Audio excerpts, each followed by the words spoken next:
మా ప్రభు అయిన యేసుక్రీస్తు నామములో వేడుకుంటున్నాము తండ్రి, ఆమేన్. యూదాపత్రిక బ్యాక్గ్రౌండ్ కొంచెం మనం ధ్యానించాలి. యూదాపత్రిక ఒకటే ఒక అధ్యాయం, కానీ దీనిలో అనేక విషయాలు ఉన్నాయి. యూదా ఎవరయ్యా అంటే ప్రభు అయిన యేసుక్రీస్తు వారికి సోదరుడు, ఒకే తల్లి గర్భం నుంచి జన్మించినవాడు. యాకోబు సహోదరుడు, యూదా కూడా సహోదరుడే. అయితే నేను యేసు ప్రభు వారి సహోదరుడిని అంటల్లా. ఏమంటున్నాడు చదవండి, మొదట వచ్చిన ఏమనుంది? యేసుక్రీస్తు దాసుడును యాకోబు సహోదరుడును. చూసారా, అంటే ఎంత తగ్గించుకుంటున్నాడు యూదా, మీరు గమనించండి. యేసు ప్రభు వారికి నేను దాసుడిని. మొదట్లో వాళ్ళ అన్నయ్యలాగానే వాళ్ళ రక్త సంబంధికులాగానే ఇతని ప్రభుని యేసుక్రీస్తు వారిని అంతగా గణపరచలేదు వాళ్ళు. మరి వాళ్ళు ఆ విధంగా మనం చదువుతున్నప్పుడు ప్రభువుని తెలుసుకోలేకపోయారు. అయితే ఎప్పుడైతే ప్రభుని యేసుక్రీస్తు వారు ఆరోహణమయ్యాడో, శిలువలో మరణించాడో, తిరిగి లేచాడో, ఇవన్నీ చూసినప్పుడు వాళ్ళకి జ్ఞానోదయం అయింది. కనుక యేసుక్రీస్తు వారికి నేను దాసుడిని, యేసుక్రీస్తు వారిని దేవుడిగా వీళ్ళు మరి అక్కడ నమ్ముతున్నారు, అక్కడ గ్రహించారు కూడా వాళ్ళు. అందుకనే ఏమంటున్నాడంటే ఇక్కడ యూదాపత్రిక మొదటి 2 వచనాల్లో కూడా యేసుక్రీస్తు వారికి దాసుడిని, యాకోబు సహోదరుడైన యూదా తండ్రి అయిన దేవుని యందు ప్రేమించబడి, యేసుక్రీస్తు నందు ముఖ్యత భద్రం చేయబడి, పిలువబడిన వారికి శుభమని చెప్పి వ్రాయనది. ఇక్కడ గమనించండి, తండ్రి అయిన దేవుని వలన మొట్టమొదటిగా దేవుని చేత ప్రేమించబడటానికి మూల కారణం ఎవరంటే ప్రభు అయిన యేసుక్రీస్తు వారు. కనుక దేవుని చేత ప్రేమించబడ్డాము. తర్వాత యేసుక్రీస్తు వారిలో మనం ఏమవుతున్నాము? భద్రము చేయబడుతున్నాం. మీ జీవము క్రీస్తులో కూడా దాచబడి ఉన్నది. ఎక్కడుందన్నమాట? గబుకుని చెప్తారేమో చూస్తున్నాను. వెంటనే చెప్పారు వాక్యాన్ని. కొలస్సీ పత్రిక 3వ అధ్యాయం మనం చూస్తాం. భూసంలో వాటి మీద మీరు మనసు పెట్టుకొనుకుడి అనే మాటల్లో మనం అక్కడ చూస్తాం అన్నమాట. కనుక మీరు మొట్టమొదటిగా పిలువబడ్డారు, రెండవదిగా దేవుని చేత ప్రేమించబడ్డారు, మూడవదిగా మీ జీవము మీరు అట్లా ఎక్కడ దాచబడి ఉన్నారు? క్రీస్తులో. దేవుని చేత ప్రేమించబడి క్రీస్తులో దాచబడి ఉన్నారు. ఎంత చక్కని సెక్యూరిటీ మనకి, ఎంత గ్యారంటీ ఇస్తున్నాడు. మన జీవము క్రీస్తులో భద్రపరచబడి ఉన్నది అంటే మన ఈ లోకాన్ని విడిచిపెడితే ఇందా చదువుకున్నట్లుగా నిర్మలమైనది, వాడబడింది, అక్షమైన స్వాస్థ్యము పరలోకంలో మన కొరకు ఉంచబడింది ప్రభువైన యేసుక్రీస్తు వారి ద్వారా. కనుక ఎంత చక్కని స్టార్టింగ్ చేస్తున్నాడు యూదాపత్రికను మీరు గమనించండి. అయితే మనకి ఇవ్వబడిన హెచ్చరికలు ఏంటి ఇక్కడ? అదేంటో చదువుతున్నాను 4వ వచనంలో. ఏలైనగా కొందరు రహస్యముగా చొరబడి ఉన్నారు, వారి భక్తిహీనులై మన దేవుని కృపను కామాతృత్వమునకు దుర్వినియోగపరచుచు మన అద్వితీయ నాథుడు ప్రభువైన యేసుక్రీస్తును విసర్జించుతున్నారు. ఈ తీర్పు పొందుటకు వారు పూర్వమందే సూచించబడినవారు. కొందరు మన మధ్యలోకి రహస్యంగా చొరబడి ఉన్నారు. వీళ్ళు విశ్వాసులే. గమనించండి, విశ్వాసులే రహస్యంగా చొరబడ్డారంటే వాళ్ళ ప్రవర్తన సరిగా లేదు. దేవుని కృపను వాళ్ళు ఏం చేస్తున్నారంటే నిరర్ధకం చేస్తున్నారు. నిరర్ధకం అంటే ఏ రకంగా నిరర్ధకం చేస్తున్నారు? కృపను నిరర్ధకం చేయటం అంటే కృపను గ్రహించుకోకుండా, ఇందాక కనికరాన్ని ధ్యానించాము, ప్రభువుని యేసుక్రీస్తు కనికరాన్ని, ప్రభువుని కృపను మనం చాలాసార్లు ధ్యానిస్తూ వచ్చాము. కనుక కృపచేతనే రక్షించబడి ఉన్నారు. కనుక ఆయన కృపను, ఆయన కనికరాన్ని ఎరిగినటువంటి నీవు నేను కూడా మనం ఎలా ఉండాలంటే ప్రభు కొరకు జీవించేటువంటి అనుభవంలోకి మనం రావాలి. ప్రభు కొరకు జీవించకుండా దాని కామాతురత్వానికి, దాన్ని దుర్వినియోగం చేస్తూ, అంటే విశ్వాసులే, నేను అవిశ్వాసుల గురించి మాట్లాడలేదు. రహస్యంగా చొరబడ్డారంటే ఎక్కడ చొరబడ్డారు? వాళ్ళు సంఘంలో. కనుక వాళ్ళు కృపను నిరర్ధకం చేస్తున్నారు. తర్వాత దాన్ని ఎలా చేస్తున్నారంటే కామాతృత్వం అంటే వాళ్ళు విచారాలు అయిపోయారు అన్నట్టుగా కాకపోయినా కూడా విచారాలు అయ్యేవాళ్ళు ఉంటారు, దానిలో తప్పేం లేదు. అది మాటల అర్థం కూడా వస్తుంది. అయితే కామన్స్ అల్లరి కొట్టుతో కూడిన ఆటపాటలు అవి చేయటము, తర్వాత రకరకాలుగా విచారపు ఆలోచనలు, విచారపు తలంపులతో ఉంటున్నప్పుడు నీకు ఆ దేవుని కృపను ఏం చేస్తున్నామో నిరర్ధకం చేస్తున్నాం. ఇండైరెక్ట్గా మనం ఎలా ఉన్నామంటే దేవుణ్ణి విసర్జిస్తున్నాం. యేసు ప్రభువారిని మనం ఏం చేస్తున్నామో విసర్జనిస్తున్నాము, తిరస్కరిస్తున్నాము. వీళ్ళు దేనికోసం సిద్ధంగా ఉన్నారంట? రాబోయే దినాలు దేనికోసం సిద్ధంగా ఉన్నారు వీళ్ళు? అక్కడే ఉంది వాక్యం. తీర్పు కొరకు సిద్ధంగా ఉన్నారు. చూడండి ఎంత బాధాకరమైన విషయం. రక్షించబడిన వాళ్ళు తీర్పు కోసం సిద్ధపడ్డారు, నరకానికి వెళ్తారనే మాట మనం సర్వసాధారణంగా అనుకుంటాం. రక్షించబడినటువంటి కొంతమంది కూడా ఏమైపోతున్నారు? తీర్పు కొరకు వాళ్ళు సిద్ధపరచబడ్డారు. ఉదాహరణగా కింద 2వ పేరాలో మనం చదువుకుంటూ వచ్చాము. వాళ్ళ గురించి మనం ఎక్కువసేపు మనం ధ్యానించాలి. అవేంటయ్యా అంటే 10వ వచనం, వీరైతే తాము గ్రహించని విషయం చదవమ్మా.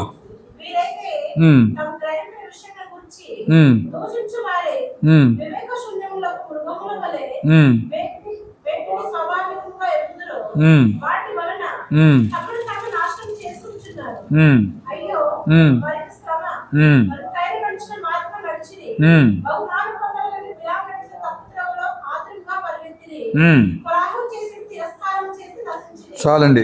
ఇక్కడ మూడు మనుషుల గురించి చెప్తున్నాడు. మొట్టమొదటిగా ఎవరిని చెప్తున్నాడు? కయ్యూన్ని. రెండోది ఎవరిని చెప్తున్నారు? బిలాము. మూడోది ఎవరిని చెప్తున్నారు? కోరహు అంటే అక్కడ ఒక్క కోరహే రాడు, ముగ్గురు వస్తారు. కోరహు, దాతాను, అభిరామ్ వస్తారు. మొట్టమొదటిగా మనం కయ్యూన్ని కనుక ధ్యానించినట్లయితే కయ్యూన్ని మనం ఆదికాండంలో చూస్తాం. గౌవ చెప్పేసుకుంటూ వెళ్తాను. ఆదికాండంలో చూస్తాము. కయ్యూను అర్పణ తీసుకొచ్చాడు ప్రభు దేవునికి. మరి హేబేల్ కూడా. వీళ్ళిద్దరు ఎవరండి చెప్పాలి? ఆదాం కుమారులు ఇద్దరు కూడా. కయ్యూను పెద్దవాడు, రెండోవాడు హేబేలు. ఇద్దరు కూడా అర్పణ తెచ్చారు.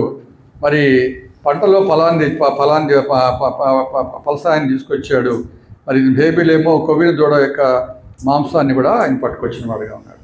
అయితే దేవుడు ఎవరిని లక్ష్య పెట్టాడు? హేబేలుని లక్ష్య పెట్టాడు. కయ్యూను అర్పణలో ఆ యొక్క విధేయతల దేవుడు చూడలా. కనుక మరి ఆ హేబేల్ యొక్క అర్పణ లక్ష్య పెట్టినప్పుడు కయ్యూనికి ఏమొచ్చిందండి? కోపం వచ్చింది. గమనించండి. ఆ కోపము ఈర్ష్యగా మారింది. అప్పటికి దేవుడు ఒక హెచ్చరిక ఇచ్చాడు. కయ్యూను, నువ్వు ఎందుకు కోపగించుకుంటున్నావు? నువ్వు సత్క్రియ చేసిన తల ఎత్తుకున్నావా? మరి కానీ నువ్వు పాపాన్ని లక్ష్య పెడితే పాపం ఏం చేస్తుంది? చదువు మా వాక్యాన్ని.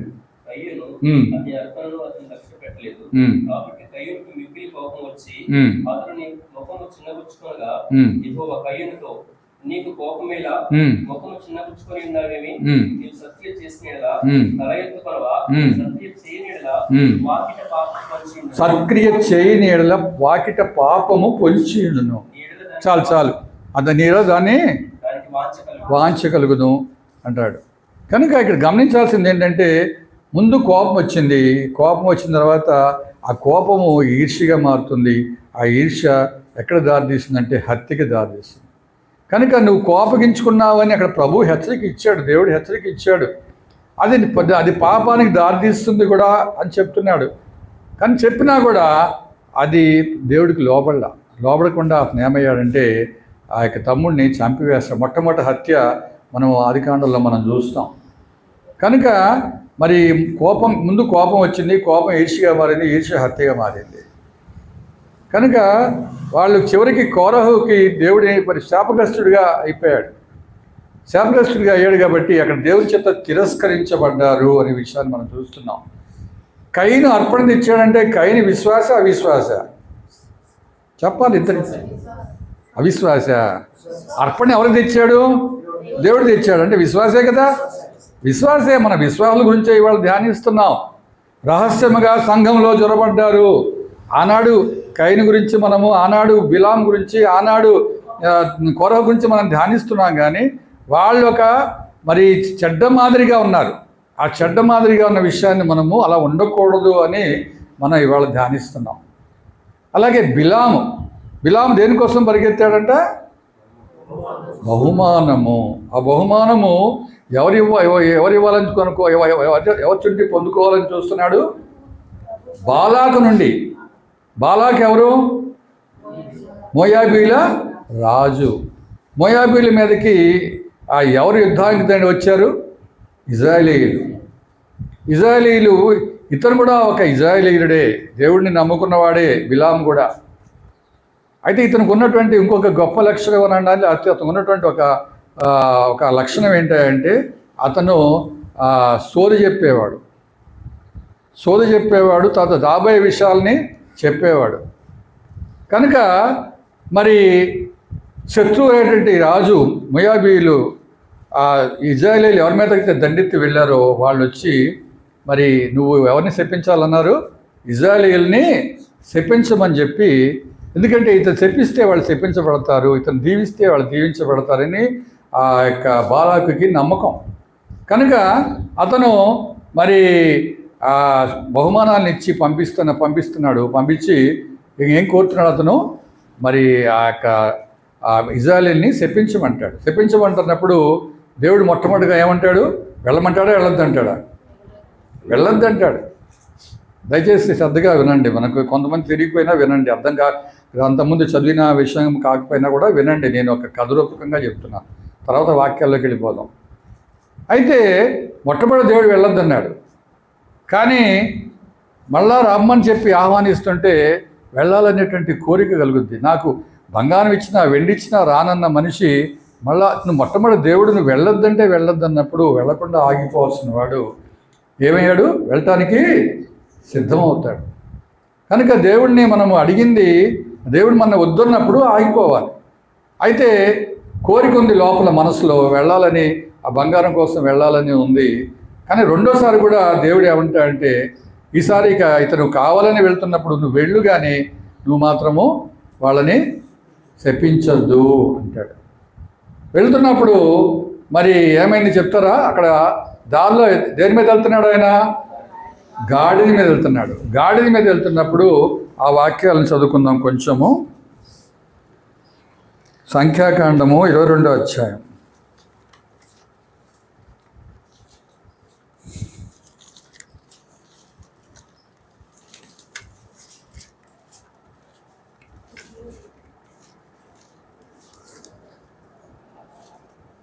ఇరవై రెండు చదువమ్మా.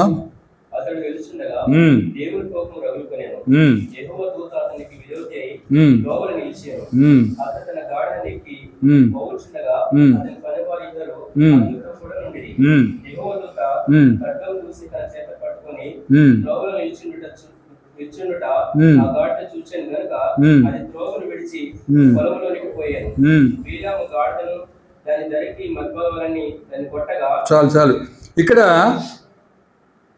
యెహోవా దూత ఖడ్గము దూసి, యెహోవా దూత అతనికి విరోధి అయి త్రోవలో నిలిచాను. ఆ దూతలో చేతిలో ఖడ్గం ఉందంట. అయితే యెహోవా దూతని ఖడ్గాన్ని ఎవరు చూశారు? బిలాము చూశాడా? గాడిద చూసిందా? గాడిద చూసింది.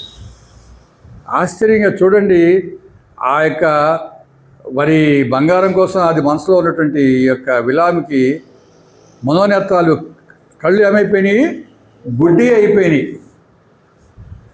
ఆ యొక్క శరీరాశ అనండి, లోకాశ అనండి, ఏమన్నా కానీ దానివల్ల దేవుడు పక్కకి వెళ్ళిపోయాడు, అక్కడ శపించడానికి వెళ్ళిపోతున్నాడు. అందువలన దేవుని దూత ఆ యొక్క బిలాముకి కనపడలేదు. ఎవరికి కనపడ్డాడు? ఆయన గాడిదకి కనపడ్డాడు. మళ్ళా ఇంకోసారి రెండోసారి కూడా 25 కూడా చదవండి.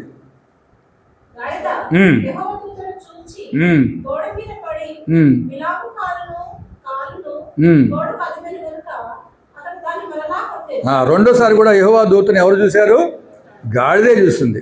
మొదటిసారి కొట్టాడు, రెండోసారి కూడా గాడిదని కొట్టాడు. మూడోసారి 27.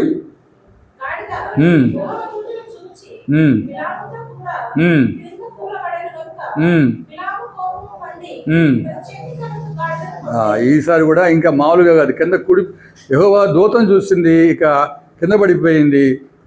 భయంకరంగా మళ్ళీ మూడోసారి కర్రతో కొడతా వచ్చాడు. ఇక్కడ చూడండి, దేవుడు గాడిద కళ్ళని తెరవటమే కాకుండా, కళ్ళకి కనపడటమే కాకుండా దేవుని దూత గాడిదకి నోరు కూడా ఇచ్చాడు. ఇది గొప్ప విషయం, ఆశ్చర్యకరమైన విషయం అన్నమాట. అయితే ఇప్పుడు బిలాము చూశాడు ఎవరిని? దేవుని దూత ఇక్కడ చూస్తున్నాడు. అది చదవండి, ఎక్కడుందన్నమాట? 31లో.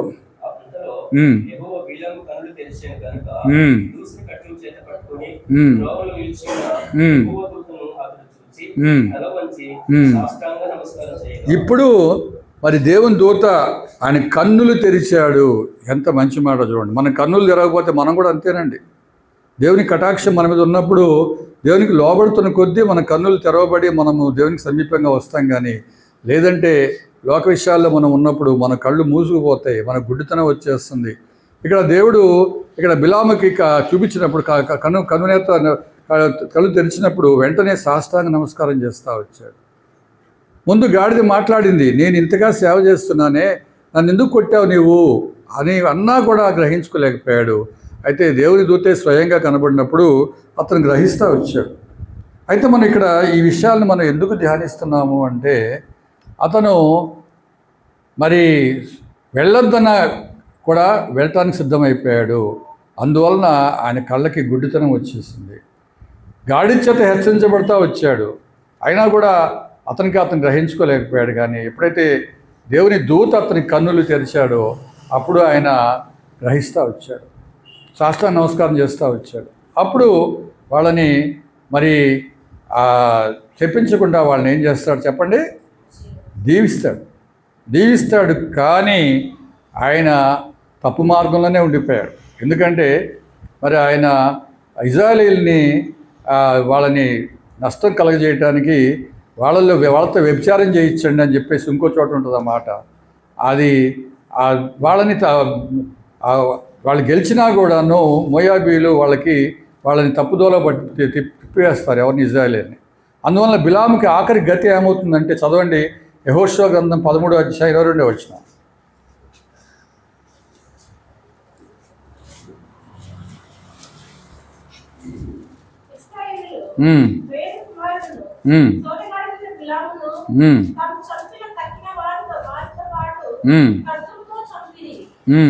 ఖడ్గముతో బిలాం పరిస్థితి అది. చివరికి ఖడ్గంతో చంపబడతా వచ్చాడు. కోరహేమో శాపగ్రస్తుడు అయిపోయాడు, క్షమించండి, కయీనేమో శాపగ్రస్తుడు అయిపోయాడు. మరి బిలాం ఏమైపోయాడు? ఖడ్గంతో చంపబడతా వచ్చాడు. ఇక మూడోదిగా మరి కోరహు, దాతాను, అభిరాములు వీళ్ళు కూడా లేవీలే. వీళ్ళు కూడా యాజకత్వం చేసేటోళ్ళే, మందిరంలో సేవ చేసేటోళ్ళే. అయితే వాళ్ళు అన్న మాట ఏంటి? ఎవరిని? మోషే, అహరోన్, మిరియామ్ని ఏమన్నారు? మీరే పరిశుద్ధులా, మీరే ధూపార్పణలు చేసేవాళ్ళు మీరేనా, మేము చేయకూడదా అనేటువంటి అహంకారం అనండి, లేకపోతే వాళ్ళలో ఈర్ష్యనండి. ఎందుకంటే వీళ్ళు నాయకత్వం వహిస్తున్నారు. మోషే నాయకత్వము, అహరోన్ నాయకత్వం వహిస్తుంటే వీళ్ళకి అది నచ్చలేదు. మీరే పరిశుద్ధంగా జీవిస్తున్నారా, మీరే దేవుని సేవ చేస్తారా, మేము దేవుని సేవ చేయకూడదా? ఆ పరిస్థితులు ఈ రోజుల్లో లేవండి. సంఘాల్లో ఉన్నాయా లేవా? నువ్వేనా సేవ చేసేది, మేము చేయమా?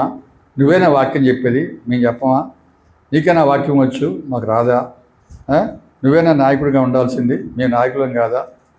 ఇవన్నీ దేనికి దారితీస్తున్నాయంటే మనము దేవుడు ఏర్పాటు చేసిన వాళ్ళని మనం తిరస్కారం చేస్తున్నాం.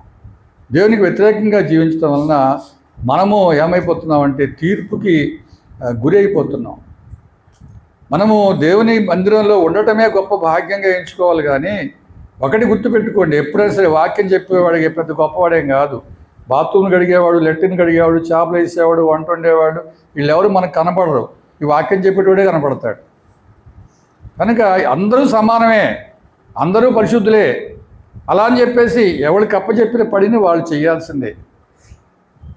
వాక్యం చెప్పేవాళ్ళు వాక్యం చెప్పడం ద్వారా ఎంతో వాళ్ళు అటువంటి క్రియ చేస్తూ పవిత్రంగా జీవిస్తూ వాళ్ళు దేవుని పని చేయాలి. ఎవరికి అప్పచెప్పిన పడిని వాళ్ళు పవిత్రంగా జీవిస్తూ ఆ పనిని ధన్యకరంగా భావించి చేయాలి. కానీ ఎలా ఉంటుందంటే చాలా సంఘాల్లో సేవకుడు సేవకురాలు వాళ్ళే కష్టపడతా, వాళ్ళే తిరుగుతూ ఉంటా, మిగతా వాళ్ళంతా వచ్చి ఆదివారం వరకే పరిమితమై. నేను ఇక్కడ సంగతి నేను చెప్పట్లేదు, ఇక్కడ సంగతి నాకు మొదటి నుంచి తెలుసు. చాలా సంఘాల గురించి కూడా నేను చెప్తున్నాను. ఆదివారం వరకే వచ్చి సంఘంలో ఎన్నో పనులు ఉంటాయి, చేద్దాము, ఇది నా పని అనుకునేటువంటి పరిస్థితి రావట్లే. ఏళ్ల తరబడి వస్తున్నాం, ఇది నా పని, ఇది నేను చేస్తే నాకు దేవుడి వల్ల నాకు బహుమానం ఉంది. అసలు ఆ బహుమానం ఉన్నది అనే విషయాన్ని మనం ఒప్పుకోకపోతే గ్రహించలేకపోతున్నాం. ఒప్పుకోవటంగా తెలుసు బహుమానం ఉన్నదని, కానీ చేయడానికి ఇష్టపడట్లేదు. నాకు ఎన్నో పనులు ఉంటాయి, నేను చాలా బిజీ. అసలు చాలామంది రెండో వర్తమానాన్ని కూడా రాకుండా అయిపోతున్నారు. ఇవన్నీ కూడా మనము తీర్పులోకి వస్తాయి అనే విషయాన్ని, ఇవన్నీ కూడా మనల్ని ఒకప్పుడు అడుగుతాడు దేవుడు అనే విషయాన్ని మనం ఒప్పుకొని తీరాలి. గ్రహించినప్పుడు లేదు నాకు సంతోషంగా నేను పని చేయాలి.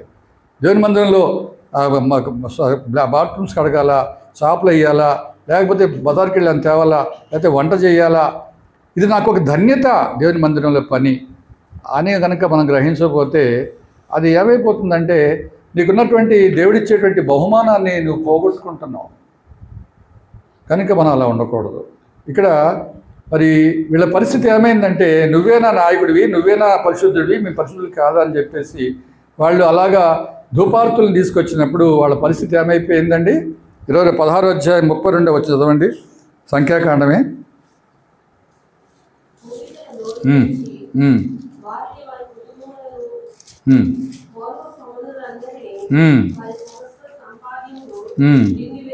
నేను చదువుతానమ్మా 16వ అధ్యాయము 32వ వచనాన్ని.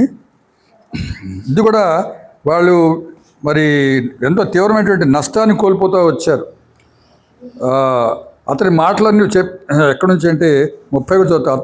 అయితే యెహోవా గొప్ప వింత పుట్టించడం వలన వారు ప్రాణములతో పాతాళంలో కూలినట్లు భూమి తన నోరు తెరచి వారి కలిగిన సమస్తమును మింగివేసిన ఎడల వారు యెహోవాను అలక్ష్యం చేస్తని మీకు తెలియను నేను. అతడు ఆ మాటలను చెప్పి చాలించగానే వారు క్రింది నెర విడిచెను. భూమి తన నోరు తెరచి వారిని, వారి కుటుంబాలను, కౌరవ సంబంధులందరినీ, వారి సమస్త సాంపాద్యమును మింగివేసును. వారి సంబంధందరూ ప్రాణంతో పాతాళంలో కూలిరి. భూమి వారిని మింగివేసును. వారి సమాజం ఉండకుండా నశించిరి. చూడండి, ఇది అన్నమాట. కనుక నాయకుడిని దేవుడికి ఇచ్చినట్టు ఏర్పాటు చేసినటువంటి సేవకుడిని కానీ నాయకుడిని కానీ ఇక్కడ మోషే దేవుని చేత ఏర్పాటు చేయబడ్డాడు. ఎంతో తగ్గించుకున్నాడు. మోషేకున్నటువంటి గుణలక్షణం నాలో ఉందా, మీలో ఉందా? సాత్వికుడు, దీన మనసు కలిగిన వాడు మోషే. 80 ఏళ్ల వయసులో ఆయనకున్న సామర్థ్యము, ఆయనకున్నటువంటి జ్ఞానము, ఆయనకున్నటువంటి తలాంతులు అవన్నీ కూడా ఆ వయసులో లేవు. ఆ సామర్థ్యం అంతా పోయింది. బిల్డింగ్లు కట్టాడు, ఎంతో రాజకీయ నైపుణ్యం ఉంది, ఎంతో యుద్ధాలు చేశాడు. అటువంటివన్నీ కూడా అయిపోయినాయి. పెద్ద వయసు వచ్చేసింది. పెద్ద వయసులో తగ్గించుకున్నటువంటి వయసులో దేవుడు ఆయన పిలుచుకున్నాడు. గమనించండి, దేవుడు పిలుచుకున్న వాళ్ళకి దేవుడు సామర్థ్యం ఇస్తాడు. అది నా గొప్పతనం కాదు, ఆయన గొప్పతనం కాదు. ఆయన ఇచ్చే సామర్థ్యాన్ని బట్టి ఆయన దీన మనస్సుతో సేవ చేస్తూ వచ్చాడు. ఆ సేవ చేసేటువంటి ఆ దీన మనస్సు, ఆ తగ్గించుకునే గుణము ఈ దాతాను, అభిరాము వీళ్ళలో ఉందా? చెప్పండి, గట్టిగా చెప్పండి. లేదు. వాళ్ళు కొత్తగా నాయకులు అయిపోయారు. వాళ్ళు నువ్వేనా పరిశుద్ధుడివి, నువ్వేనా నాయకుడివి, మేము కాదా, నువ్వేనా ధూపార్తిని తెచ్చేది, మేము కాదా. తెచ్చారు. తెచ్చినందుకు ఏమైపోయింది, వారు వాళ్ళ కుటుంబాలు అందరూ కూడా ఏమైపోయారు, భూమిని నెరవేర్చి వాళ్ళని మింగివేసింది, నశించిపోయారు. గమనించండి. కనుక 3 రకాల వర్గాలను మనం చూసాము. కయీను చూసాము, బిలామును చూసాము.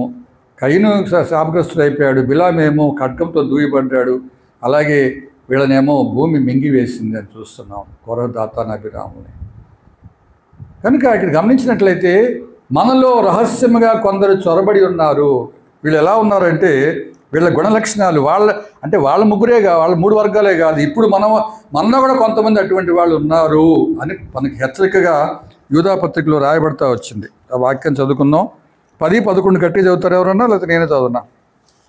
అయ్యో వారికి శ్రమ, వారు కయీను నడిచిన మార్గం నడిచి బహుమానం పొందవలెనని బిలాము నడిచిన తప్పుతోవలో ఆతురముగా పరిగెత్తి కోరాహు చేసినట్లు తిరస్కారం చేసి నశించిరి. వీరు నిర్భయముగా, ఇక్కడ నుంచి చదువుతాను నేను. వీరు నిర్భయముగా మీతో సుభోజనము చేయొచ్చు, తమను తాము నిర్భయంగా పోషించుకొనొచ్చు, మీ ప్రేమ విందుల్లో దొంగమెట్టలుగా ఉన్నారు. వీరు గాలి చేత అటు ఇటు కొట్టుకొని పోవు నిర్జల మేఘములుగాను, కాయలు రాలి ఫలములు లేక 2 మార్లు తన్ని వేళ్లతో పెళ్లగించబడిన చెట్లుగాను, తమ అవమానమును నురగ వెళ్ళగొక్కు వారే సముద్రం యొక్క ప్రచండమైన అలలుగా గాను మార్గము తప్పి తిరుగు చుక్కలుగా ఉన్నారు. వారి కొరకు ఏమి గాఢాంధకారము నిరంతరము భద్రము చేయబడి ఉన్నది. ఇక్కడ గమనించండి, వీళ్ళు ఎలా ఉన్నారంటే మీరు నిర్భయంగా మీతో సుభోజనం చేయొచ్చు. మన భోజనాల్లో వాళ్ళు కూడా పాల్గొంటున్నారు, మన ప్రేమ విందుల్లో పాల్గొంటున్నారు. మీరు ప్రేమ విందుకి ఇంట్లో భోజనాలు పెట్టుకుంటే వాళ్ళు కూడా వస్తున్నారు. అంటే వీళ్ళు ఉన్నారు లేరని కాదని చెప్పడం కాదని చాలా సంఘాలు చదువుతున్నటువంటి సంగతి నేను చెప్తున్నాను. మనలో ఉన్న వాళ్ళందరూ కూడా దాదాపుగా అందరూ కూడా దేవుని అంటే భయం ఉన్నవాళ్ళే. భయము ఉన్నట్టు నటిస్తూ భయం లేని వారిగా కపటంగా జీవించే వాళ్ళ గురించి ఇక్కడ రాయబడుతూ ఉన్నది. దొంగ మెట్టలుగా ఉన్నారు, సుభోజనం చేస్తున్నారు. దొంగ మెట్టలు అనే మాట అర్థం ఏంటంటే ఇంగ్లీష్ బైబిల్లో, హిందీ బైబిల్లో చాలా చక్కగా రాయబడింది. తెలుగు బైబిల్లో ఒక దొంగ మెట్టలు అనే మాట వాడి వదిలిపెట్టేశాడు. అంటే దీనికి ఒక చక్కని ఉదాహరణ ఏంటంటే టైటానిక్ షిప్ అండి. టైటానిక్ షిప్ నుంచి విన్నారు ఎవరన్నా? ఎవరు వినలేదా? విన్నారు కదా. ఈ టైటానిక్ షిప్పు దాదాపుగా 150 సంవత్సరాలు ఇంకా ఎక్కువైంది అని తెలియదు, కానీ 100 సంవత్సరాలు అయితే దాటిపోయింది. ఇది దీనిలో దగ్గరగా 2000 మంది యాత్రికులు ప్రయాణం చేశారంట. ఈ సముద్రం గంగానికి చేరిందా? ఏమైపోయింది? మునిగిపోయింది కదా. అయితే ఆ ఓడను చేసినటువంటి ఓనర్ అన్నాడంట, ఏమన్నాడంటే దేవుడు వచ్చినా కూడా ఈ ఓడని దీన్ని ఎంతో స్ట్రాంగ్గా నేను ఓడని నిర్మించాను, దేవుడు కూడా దీన్ని ఏం చేయలేడు, నాశనం చేయలేడు, దేవుడు కూడా దీన్ని నీళ్ళలో ముంచివేయలేడు, అంత స్ట్రాంగ్గా దీన్ని మేము మీరు నిర్మించాము, అది చాలా చక్కగా ప్రయాణం చేస్తుంది, ఎవరు కూడా దీన్ని ఎటువంటి ఆటుపోట్లైనా ఎటువంటి తుఫాన్లైనా సముద్రంలో తట్టుకుని గమ్యానికి చేరుతుంది అని చాలా ధైర్యంగా అహంకారంగా చెప్పాడంట. అయితే 2000 మందితో అది ప్రయాణం చేస్తున్నప్పుడు సముద్రంలో వాతావరణం అంతా కూడా నిర్మలంగానే ఉంది, తుఫాన్ లేవు, ఏమీ లేవు. అందరూ కూడా డాన్స్లు వేసుకుంటా, పాటలు పాడుకుంటా, తాగుకుంటా, రకరకాలుగా వాళ్ళ సంతోషాల్లో తేలియాడుతున్నారంట. తేలియాడుతున్నప్పుడు సముద్రంలో, అది ఏ సముద్రం నాకు తెలియదు కానీ ఆ సముద్రంలో వెళుతున్నప్పుడు సముద్రంలో ఉన్నటువంటి పెద్ద ప్రమాదం ఏంటంటే తుఫాన్ లేవు, ఏముండదు, నిర్మలంగానే ఉంటుంది, కానీ నీళ్ళ లోపల కొండలు ఉంటాయంట. ఏంటవి? ఐస్ బర్గ్స్ అంటారు అన్నమాట వాటిని. ఐస్ బర్గ్స్ అనేవి ఆ కొండల్లో దాగి ఉన్నాయి. అవి నావికుడికి, క్యాప్టెన్కి కనబడతాయా? కనబడవు. అవి ఎక్కడ ఏమున్నాయో అని ముందుగానే తెలుసుకుంటే తప్ప అక్కడ ఉన్నాయని ఆ నావికుడికి తెలియదు. అది వెళ్ళి ఆ సముద్రం అటువంటి ఆ కొండల్ని ఢీకొందంట.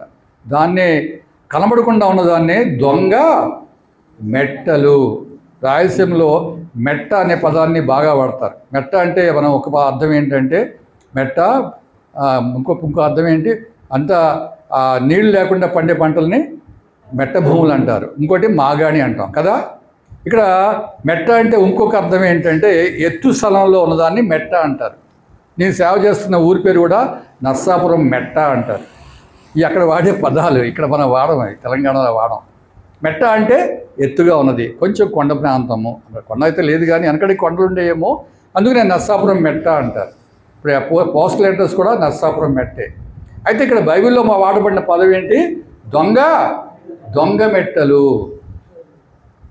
ఏమైంది? ఆ సముద్రంలో ఆ ఓడ వెళ్ళి ఆ మెట్టకి, ఆ యొక్క దొంగ మెట్ట అంటే ఆ యొక్క ఐస్ బగ్స్కి కనబడకుండా ఉన్నటువంటి నీళ్లలో ఉన్నటువంటి ఆ కొండల్ని ఢీకొని పగిలిపోయింది. దాదాపుగా ఒక 200 మంది ఎంతమందో ఆ యొక్క చిన్న పడవల్లో దాటుకుని బతికారు, కానీ దాదాపు 2000 మంది నీళ్ళల్లో మునిగి ఏమైపోయారు? చనిపోతూ వచ్చారు. ఇక్కడ దొంగ మెట్ట అనేటువంటి మాటని ఇక్కడ బైబిల్లో ఎందుకు మనం ఉపయోగిస్తున్నామంటే మనలో కొంతమంది కపటంగా ఉండేవాళ్ళు. ఆ కపటంగా ఉండే వాళ్ళ జీవితాలు ఎలా ఉంటాయంటే అవి నిర్జల మేఘాలుగాను, ఫలములు లేని చెట్లుగాను, తర్వాత ఇంకా చాలా ఇవి ఇచ్చాడు, అక్కడ ఉదాహరణలు ఇచ్చాడు. మళ్ళొకసారి చదువుకుందామా?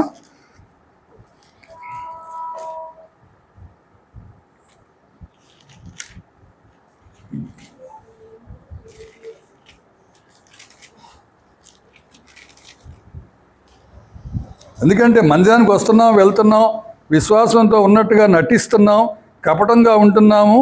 అయితే మనతో మన విశ్వాసులతో కలిసి భోంచేస్తున్నాం, విశ్వాసులతో తిరుగుతున్నాం, కానీ ఎలా ఉన్నారంటే వీరు గాలి చేత ఇటు అటు కొట్టుకొని పోవు నిర్జల మేఘములుగాను. కనుక మేఘాలు కనబడుతున్నాయి కానీ అవి కురవో. గాలి రాగానే వర్షము పడుతుందా? గాలి వర్షాన్ని ఏం చేస్తుంది? తగ్గించేస్తుంది. గాలి లేకుండా ఉంటే వర్షము, నల్లటి మేఘాలు ఉన్నప్పుడు వర్షం పడుతుంది. కొన్ని మేఘాల వలన వర్షం పడుతుంది. అందుకనే ఆ మేఘాల్లో ఏం లేదంట, జలము లేదు. ఇప్పుడు మేఘం నుంచే కదా మన కింద వర్షం వస్తుందంటే మేఘాల్లో ఏముందండి? జలం ఉండాలి. కానీ ఇవి ఎట్లా ఉన్నాయంటే ఈ యొక్క కపటంగా ఉన్నటువంటి ఈ విశ్వాసులు ఎలా ఉన్నారంటే నిర్జల మేఘములుగా ఉన్నారు. కాయలు రాలి ఫలములు లేక 2 మాలు తన్ని వేళ్లతో పెళ్ళగించబడిన చెట్లుగాను, అంటే పూర్తిగా అసలు ఉపయోగం లేని చెట్లు, ఫలము లేని వాళ్ళం అన్నమాట. ఫలములు లేని వాడానయ్య అని ఒక మంచి పాట ఈ మధ్య రాశారు, చాలా మంచి పాట అది. అలాగా ఫలములు లేని వాళ్ళంగా ఉంటున్నామా, ఇది ప్రశ్నించుకోవాలి మనం ముఖ్యంగా.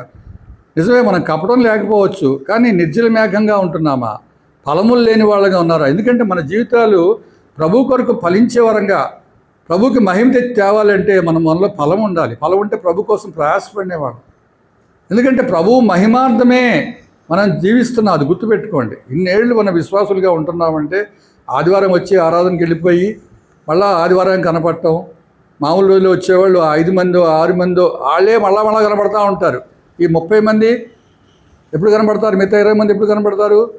ఆదివారమే వస్తారు. అంటే మేము ఆదివారం వరకే క్రైస్తవులు అండి. 5 మంది చాలా బిజీ పని బాటలాగా ఉన్నారు కాబట్టి వాళ్ళు మందిరానికి వస్తున్నారు. మాకు బోల్డ్ పనులండి. మేము 2వ వర్తమానంకి వస్తాం, 1వ వర్తమానం సగైనత వస్తాం. ఇలా వద్దు. మన జీవితాలు ఎప్పుడు రాలిపోతాయో తెలియదు. ఇక్కడ రాలిపోతున్నారనే మాట కూడా చూసాం మనం.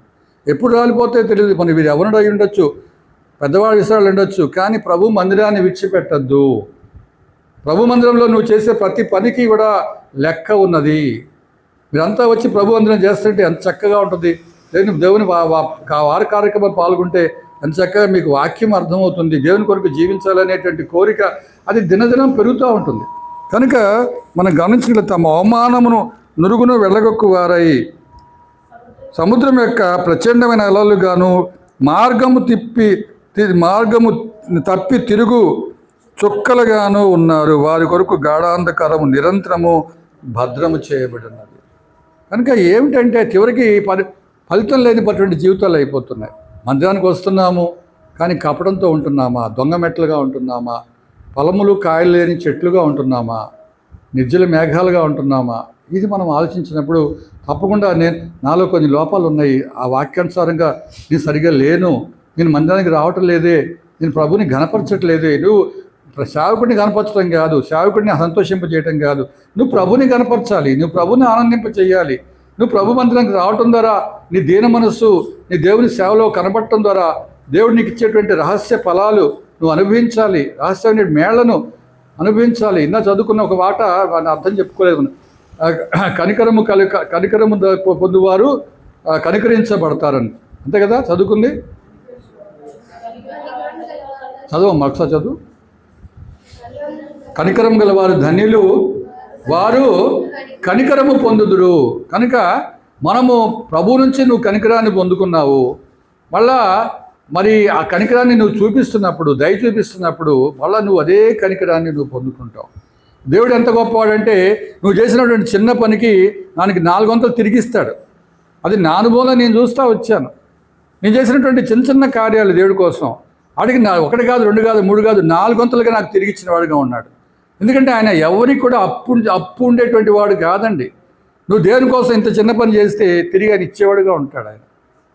కనుక సమృద్ధి, మరి దేవుని యొక్క ఆరోగ్యము, దేవుని యొక్క శక్తి, దేవుని యొక్క బలము అవన్నీ కూడా నువ్వు పొందుకునేవాడుగా ఉంటావు. ఎప్పుడు దేవుని కొరకు నువ్వు ఫలించేవాడుగా ఉన్నప్పుడు, దొంగమెట్లుగా ఉండకుండా యథార్థంగా.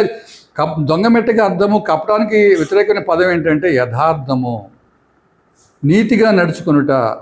ఇవి నీలో ఉన్నప్పుడు దేవుడు తప్పకుండా నీకు బహుమానాన్ని ఇచ్చేవాడుగా ఉంటాడు. సరే, చివరిగా ఈ యొక్క 20-21 వచ్చాలు చదువుకుని మనం ముగించుకుందామండి.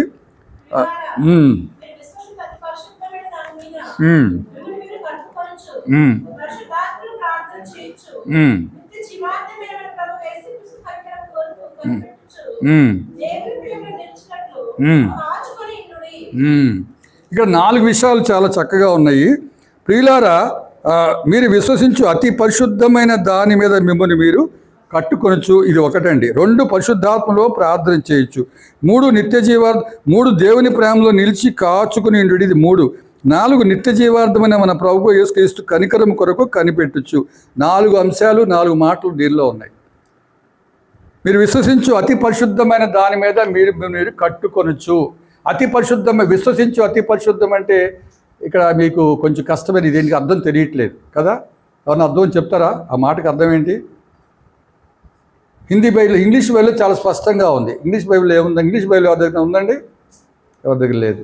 ఇంగ్లీష్ బైబిల్ ఏముందంటే హోలీ ఫెయిత్ అని ఉంది. హోలీ ఫెయిత్ అంటే పరిశుద్ధమైన విశ్వాసము. మీరు విశ్వసించు అతి పరిశుద్ధమైన దాని మీద కట్టుకొనొచ్చు అంటే విశ్వాసంలో ఎదుగుతూ ఉండాలి. ఆ విశ్వాసం ఎటువంటి విశ్వాసం అన్నాడు? పరిశుద్ధ విశ్వాసము.